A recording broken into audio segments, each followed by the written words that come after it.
Le passage de cette exposition itinérante à Tours est symbolique puisque c'est ici qu'est née la première école de la logistique et du train.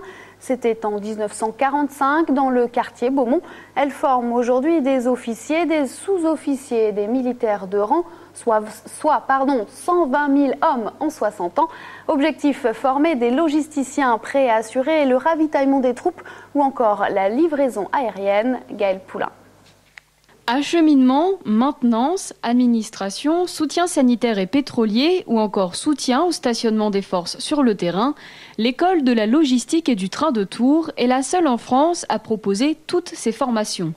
Ce sont alors environ 3000 stagiaires qui passent chaque année dans l'enceinte de l'école Tourangelle. Pour les lieutenants, c'est aujourd'hui la fin de l'année.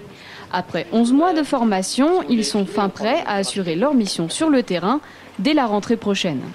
Et ce passage est capital dans leur formation puisqu'il leur permet d'acquérir les outils et les savoir-faire nécessaires au commandement de leur unité. Donc ils seront tous à la tête d'un peloton, c'est-à-dire une trentaine d'hommes et une quinzaine de véhicules à partir du mois de septembre. Et ils auront pour mission, pour la majorité d'entre eux, de participer au ravitaillement des unités françaises déployées aussi bien en France qu'à l'étranger dans le cadre des opérations extérieures.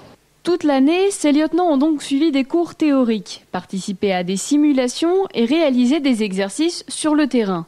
Et depuis quelque temps, l'apprentissage d'un logiciel informatique s'ajoute aux 3 premiers piliers de leur formation. Le CIR, tel est son nom, est une forme d'informatisation du champ de bataille. Une carte permet de visualiser les positions amies par GPS et de prendre ainsi des décisions plus claires et plus rapides. Cette formation, pour moi, elle est plus, c'est plus un avant-goût de ce que j'aurai à faire quand je serai en régiment dans 5, 10, 15 ans. Donc pour moi, c'est une première piqûre, on va dire, d'apprentissage. Il y aura des piqûres de rappel par la suite, bien sûr. Une formation complémentaire aux exercices du terrain qui n'en est pourtant qu'à ses débuts. Le CIR doit encore se développer pour s'étendre à toutes les spécialités. En plein air du numérique, ce logiciel est en effet considéré comme l'outil principal de l'avenir au sein de l'armée.